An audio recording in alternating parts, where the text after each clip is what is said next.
First off, I want to say bye to you. Shut up, it's not even sponsoring. Earlier today, I found out that the Houston Texans traded away DeAndre Hopkins for David Johnson. Anyways, in terms of what you're getting back nothing. DeAndre Hopkins is arguably the best wide receiver in the NFL. A lot of people say no, he's not, but I'm like, dude, just look at the stats, look at what he has, what he's had around him, the inconsistency in offensive changes, personnel changes, offensive line issues, especially quarterback, and it's incomparable. Compare him to the other people who have at least some sort of stability, and you can't really compare. When you see your best players go, and I mean, it happens all the time. It's a business. Every sports organization is a business, and there's going to be times when there's disagreements, or there's going to be times when, someone just goes, because whether it's financial reasons, whether it's personal reasons on the player side, or whether it's reasons from management or just team personnel. But when, we've seen this before, with Jadeveon Clowney, where they traded him away for a guy that I don't even think lasted, 6 months on the team or something like that, and for a third-round draft pick. And I understand why they let him go. They traded him because they couldn't pay him. They weren't going to be able to pay him the money he wanted to, or the money his play and the market value for him at the time. Because market values completely went up starting from 2-3 years ago. You see these average players getting money where before you'd be like, dude, that's all-star money. That's Pro Bowl money. And the average players were now demanding that money because that's what market value was at. And for Jadeveon Clowney, he wasn't elite, but he was all pro. I mean, he was all pro, Pro Bowler and everything. And a lot of people were like, "Oh, the numbers aren't there." It's not about the numbers; it's about the impact. And he had a lot of impact on the game. And for anyone who says that they didn't watch the games where he was there, watch the games when he was with the team, and watch the games where he wasn't, and tell me that he didn't make an impact on the game. But you won't be able to. So. It was one of those. I think it was. His situation was a little bit different. DeAndre Hopkins, I'm kind of just at a loss of words as to why they would do something like that, and why they would do it for such a low price, basically nothing. It's kind of like if you were to go to a store and be like, "Hey, I need $500 worth of lottery tickets," and you get back $2 in return. It's disappointing when you see that, when you consistently see that from the Houston Texans, which you consistently see this utter disappointment because that team doesn't know how it's being ran. You hire Bill O'Brien. He does okay his first year. He's been a decent coach, but you have you have seen time and time again where he just cannot push that team to the next level. When he wasn't general manager, when they had Brian Gaine or whatever his name is, I think it's Brian Gaine, he didn't know what the hell he was doing. That's why he's fucking fired. Before there was Rick Smith. Rick Smith, I think he was a pretty good general manager, but he wasn't at the level where he could have taken them to the Super Bowl. It takes from the bottom up to create a championship team, to create an elite team. You have to build it, and they're at this point with Bill O'Brien. He's not even an average coach anymore, which I thought he was when he came in. I think he did a pretty good job, but he's just been. His results and his play calling and just his leadership skills, everything has come into question, and he shouldn't be there. He should have been gone a year ago, if not a little bit longer than that. You can see nobody likes him. Nobody likes him. And putting him in a general manager position is just when I saw that, I was like, man, there's no way that this guy can be in a general manager position. He thinks he's Bill Belichick, or he wants to be Bill Belichick. He wants to be like this improved version of Bill Belichick, and he's just not. He's not a genius in any sort of way, any shape or form. Bill Belichick, his records fucking speak for themselves. People want to say, people want to say, oh, he's cheated his way. It doesn't really matter. He's got fucking repertoire. His whole repertoire is just it's priceless, to be honest, in the football community. And Bill O'Brien, he's not that. He will never, ever be that. Never. In his whole fucking career, doesn't know how many years he's spent there, he'll never be Bill Belichick. He'll never be anywhere close to Bill Belichick. And they put him in this position of power where, obviously from this, you can see he doesn't know what the hell he's doing. So if anyone from the Houston Texans organization sees this, which I doubt it, but you'll never know, do something about Bill O'Brien, man. Like, you guys have given him the reins when he doesn't deserve it. So I don't know if he's got some dirt on your owner. I don't know if he's got some dirt on someone in there. But this dude needs out. He doesn't know what the fuck he's doing. He doesn't. I'm sorry, excuse the language, but it's just irritating. It's Bill O'Brien. You guys have what's wrong with the team? It's fucking Bill O'Brien, man. He is not. He's toxic. He's fucking toxic. You saw what the fuck happened at Penn State, and he's bringing that fucking sort of behavior over here. Just toxic as fuck. The Bill O'Brien needs to just go. He needs to go. I'm earlier this morning, I was speaking with my girlfriend, who she's filming right now. I'm done with Houston teams. I'm so done with Houston teams. Like, I'll support the players that I like from Houston, but I will not support the teams. Because the more a fans support a team, meaning that they'll buy their memorabilia, anything that financially supports the team, you are supporting the team. That means they can continue to lose. They can continue to make stupid mistakes that have no reason to be made in terms of to add talent, to add resources to win. That's your objective as a sports organization.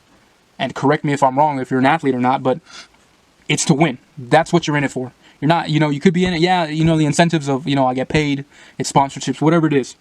But if you're talking about just at a team level, as a team you want to win in whatever fucking sport you play, that's your objective. To get to the highest peak, and that is to win whatever championship it is in whatever organization you play, whatever sport it is, to win the championship. And just with Houston teams, they lack what it takes to get there. The Houston Astros, they did it. I was a fan of them between that time after they went to the World Series with the White Sox and the whole rebuilding phase. It was a horrible time. You guys, the people who supported them throughout all that, you guys remember that was a horrible time where there was just, you didn't know what was happening. You didn't know if they were rebuilding. You didn't know if they were trying to contend. And you just didn't know. But they finally got to the rebuilding phase, and that was something that I can say about them that none of the other Houston teams have done, is they rebuilt. And they did rebuild that team the correct way. They did. I saw, I was keeping up with who they drafted, who they traded for, all this stuff, coaches and everything, and they did everything the right way. Now, of course, we hear the scandal of, they cheated, and honestly, you can't really, as a fan, even if you're a hardcore fan, you just can't deny some stuff. Like, if more than a couple people are saying these things, if they've done the investigation, you kind of just have to suck it up and accept the truth. They cheated. It is what it is, I can't really support cheating in any sort of way in sports. It's just, it's unfair. It's unfair to the people who work their asses off. And yeah, you could say like a lot of people cheat, with steroids and, performance enhancing drugs, but who the fuck doesn't in sports? Anyone who, a lot of people do it, okay? A lot of people, if not everyone. They cheat in some sort of way, but this is kind of just, they had extreme talent around them. This Houston Astros team had extreme talent around them. And I think they just wanted that upper hand. They wanted something that would guarantee them to win. And that's what they got. They received that championship, and I think it's tainted. As a Astros fan, it hurts me to say, but it's tainted. I don't really think they won it fair and square, and I don't think they do deserve the championship. They did work their butts off, but at the end of the day, they also had that extra advantage. So that's something that you can't take off. That there's an asterisk by that championship.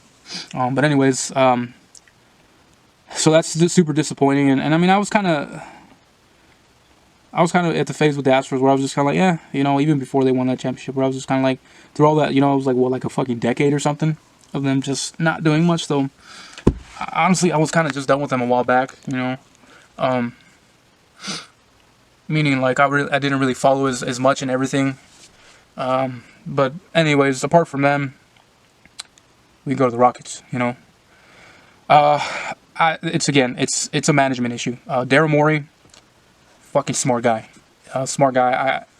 And I don't think anyone can deny that. He does things that, for some people, are like, dude, this is how the fuck did you do this? And he does things. He gets things done. But his vision for the Houston Rockets team, so Daryl Morey's view, the whole his vision on how to win the championship is not going to give him a championship. It's not going to. It's not going to give the Houston Rockets a championship. Years ago, how many years ago? It was like two years ago or 3 years ago, when they almost beat the Golden State Warriors. And then his decision was like, hey, man, got to break up the team because I want another superstar here. And every year, a lot of superstars just don't want to come to Houston. And there's got to be a reason for it. If I was a player, which I'm not, of course, this is just my opinion, but if I was a player and I see that year in and year out, you get to that point and you just kind of plateau, you can't get past this point, why would you want to go to a team like that? Where even with tremendous talent, they kind of just stop there and they can't get past it. And Daryl Morey, I think he's getting to the point where he's kind of just desperate. He wants to try his own thing analytically, and it just doesn't work, man. It does not work on the court. You got to understand that you have to build a team. You don't just buy a team or trade a team. You build the team. You have to build relationships within the team. You have to build relationships within management, build relationships within personnel, all that stuff, and you build the team. San Antonio Spurs, perfect fucking example of how to build a team and maintain a team. Greg Popovich can fucking show you how to do that. And Daryl Morey, I just don't know, man. Like, as long as Daryl Morey is the general manager of the Houston Rockets will never win a championship. He's got the wrong idea how to do things, and it does not work. And on paper, for him, it works, which is exactly what the fuck he looks at. He looks at paper, he gets people to look at statistical analytics and all this other stuff, but put it on the court, and it doesn't work. Whole small ball shit, it's not going to get you a championship, dude. I'm sorry, Daryl Morey. It's not going to win you a championship. Sorry, all the Houston Rockets players. It's not going to give you a championship. Mike D'Antoni, good coach. I mean, really good offensive coach. But, I mean, I think we've seen his style of play just doesn't win you. It doesn't win you the championship. It'll win you a lot of games, get you in the playoffs. But once you're there, a lot of teams are going to try to figure you out. A lot of teams are going to lock you up, and you're just not going to get anywhere. And, I mean, yeah, it's just Houston teams lack... I'll kind of leave the Houston Astros out of this just for, lack of argument purposes, because I don't want to have any arguments on Houston Astros stuff. But Texans and the Rockets, they lack the proper management of teams. They I don't know what's up with the Texans. They're just a fucking special case. They're just as, like, who in their right mind would do things that they've done over the past years? And it's fucking ridiculous. It is ridiculous that people, and the even more ridiculous part is that someone keeps allowing these things. And if it's going to keep happening, this team is going to end up just like the Cleveland Browns. And I apologize, any Cleveland Browns fans, but we're going to be in your exact position so you guys can make fun of us. We're going to be the fucking Cleveland Browns if something doesn't drastically change within management. And the Houston Rockets, you guys are going to be good, regular season. You guys might make it in the playoffs, probably make it in the playoffs, but you're never going to win the championship. Not with Daryl Morey. And that's what I'm saying. I'm done with Houston teams. It's just, I can't continue to support teams that don't seek better. They seek mediocre. They seek above average. But they don't seek something that's even better than that. They kind of just stick to something they're comfortable with. Stick to someone who can talk nice. Who's pretty smart, but they just don't know. They wouldn't know what it is to win it all. They can think about their own vision about what it is to win it all, put it out on the field and it just won't work. Put it out on the court and it just won't work. And that's what's wrong with fucking Houston teams. Like I said, excluding the Astros, but that's another story in itself. And that's just my take on Houston sports. Loyalty. I mean, yeah, we could touch base on loyalty. So loyalty. And this is a really, I think, tricky thing. I think as fans, we want to see players be loyal to teams, because we see them all the time. We pretty much fall in love with the way they play. I guess now even more social media is just increasing.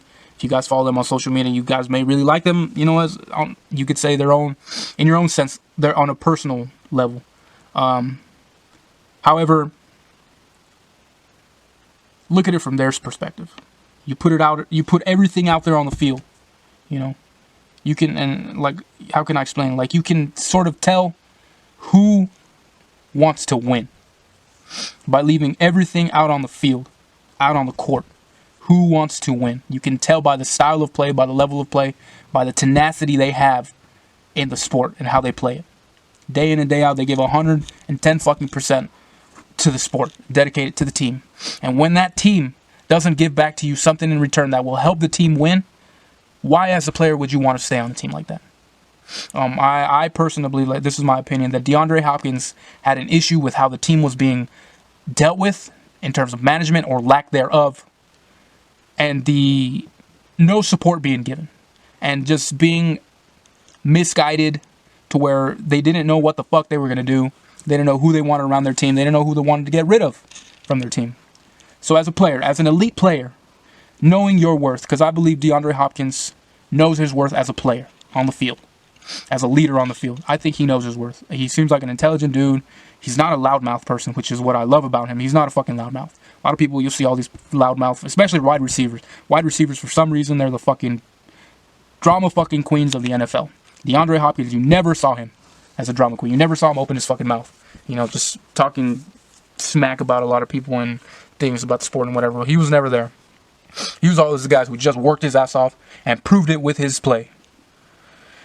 I think he got to a point where he was just so fucking frustrated with just the lack of anything being done, anything good being done with the team. If I was him, I would have been like, man, I would have gone up to management and be like, dude, I want out. Like, you know, I'm busting my ass out here and I'm not seeing anything from you guys. You know, why would I want to stay here? You know, especially now with, you know, these new collective bargaining agreements with these new player unions and everything. They have that ability, which back in the day, I don't believe they did, you know. From previous interviews that I've seen from, you know, former players, retired players and everything, in every sport basically, they said that they didn't have the luxury to speak up about certain things. And players now have that luxury. You know, and they may come off as like picky, argumentative, you know, attitudey, but I think that's something that the team, the PR teams, the PR departments of teams do that for some players, for certain players. If not most players, making them come off as drama queens, divas, just toxic players and people around, you know, the locker room. But I don't really think that's something you can really say about DeAndre Hopkins. Anyways, going back to him, I think he just. Hopefully he speaks his truth, you know. And I don't think he will. I don't think he will because he doesn't. He just hasn't done it. If he hasn't done it in like how many years, 6 or 7 years, he's not going to do it. I don't think he will. Or maybe he will, but later on. You said like a lot of people get yeah, and you know they don't deserve the trash talk they get to be said.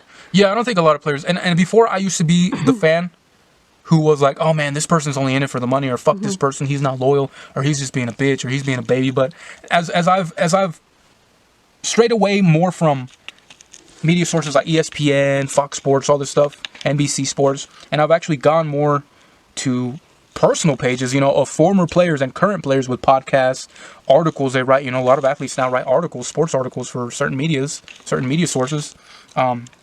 They have their own blogs, you know, they have their own YouTube channels, and all that stuff. I've watched all those things for former and current players in a lot of sports, and they open up about a lot of things that they couldn't be open about with other media sources. That would just kind of shut them up, or they weren't able to talk about that.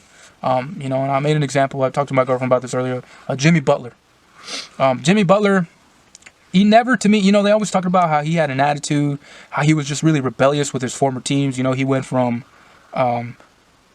which team did he start off at? The Bulls, and then he went to Minnesota, and then he went to the Miami Heat. He went to the Sixers, and then to Minnesota, if I'm correct, or was it from Minnesota? I'm not even sure. I don't remember what his whole thing was. But anyways, his issues with...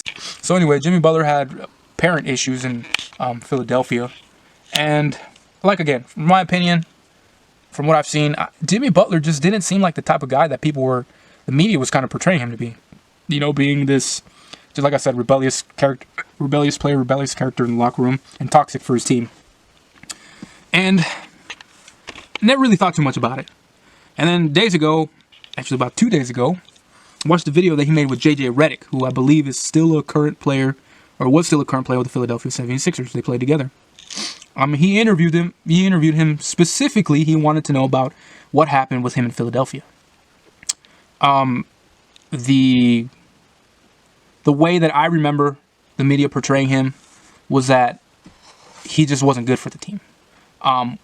He talked about his situation there, and he seemed very hesitant because I don't think he wanted to throw anyone under the bus specifically. But JJ Redick just really wanted to know. I mean, truthfully, he wanted to know. And so he spoke his truth, and he was like, look, my issue started. This I'm not gonna say verbatim. I'm going to sort of paraphrase everything that he said, basically saying that my issue started when I didn't know who the leader of that team was. He was saying that one person would say one thing today, then later on in the day another person would say something, and then come to work the next day someone would say something else. So there was a lack of leadership on the team. And him saying, he's like, I being new to the team, I didn't want to speak up yet, because I had just barely gotten traded to that team from, I believe, Minnesota. He didn't want to say much because he didn't think it was it was his place to say that stuff yet. But he said weeks go on by, and he said he was trying to see if things were going to change. Maybe he just wasn't used to it yet. But he said no, things hadn't changed. Things were the same. And as a player, and we can say Jimmy Butler is an elite player in the NBA. He is. His play speaks for itself.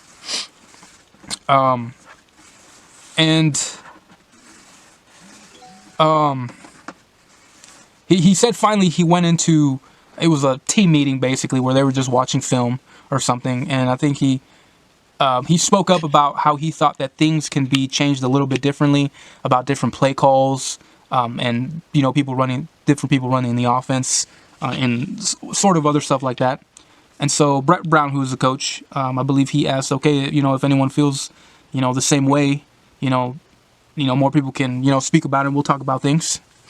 And so, no one really wanted to speak up. And, he even made it clear himself. He's like, look, when I see something wrong, or when I see things can be different or things can be made better, I speak up. I'm not the type of person to keep my mouth shut. He's like, especially if it hinders our ability to win as a team. And, he made that clear. And he seemed very genuine about it. He didn't seem like he was being an asshole about it. He's just someone who's direct. A lot of people, they don't like direct people because exactly for that reason, they think they're being assholes. But I think when you are a grown person, a grown human being, you should have the right to speak up and not have to worry about what other grown people are going to say. Whether or not they are your coach or your manager or whatever it is, you are a grown person yourself. And you shouldn't have to be afraid about any sort of backlash or any sort of, whatever it is. And from there, he said things kept growing, issues kept occurring, different issues kept happening. And he said he felt like it was kind of because of those things where he spoke up. And I think as a player, I think that's when it's good when you're able to be able to go up to management and say, hey, I want out, or I don't belong here, because you guys are definitely not the type of person I'm looking for, the type of player that you want. And that's where the whole loyalty thing comes into play, where loyalty sometimes won't get you anywhere. And, but you have to give full respect. You have these other guys who, they stay loyal to the teams, but you can't be mad at them. But I believe you also can't be mad at the other people who leave. There's a lot of other cases. I think every case, it's case by case basis. Not everything is the same. Not every situation is the same. But I think as long as you think things clearly, as long as you actually analyze things, and don't just go by what ESPN says or Fox Sports says or NBC Sports says, whatever it may be. Actually take the time to be like, well, what's the reason this might have happened? Instead of just being like, oh, he was just a fucking bitch. Or he just wanted more money, whatever it is. And why shouldn't you command more money? Do I think they should be making that much amount of money? I don't think so. Because that's what the stuff that they make is fucking a lot of money. Especially if they're playing bad and it's just because the fan base is loyal. But the thing is, they're getting paid that much because we're allowing them to get paid that much. Yeah. We're buying the stuff. We're watching them. We are the ones who pay and pamper them without earning. Fans are. Yeah, because if there was no fans, if there were no supporters of any team, the players wouldn't get paid. Mm-hmm. Eventually, the owners, they may be able to get from their pocket or whatever, but really, we're the ones who are paying their stuff. So we should demand for them to play better. Well, to work harder. I don't think so. If you see, most of the time, it just really depends. Like I said, everything is case by case basis. But I think in general, the best players are really the ones who work the hardest, and not all the times, but most of the times, the best players are the ones who really want to win and really try their best because they're there for a reason.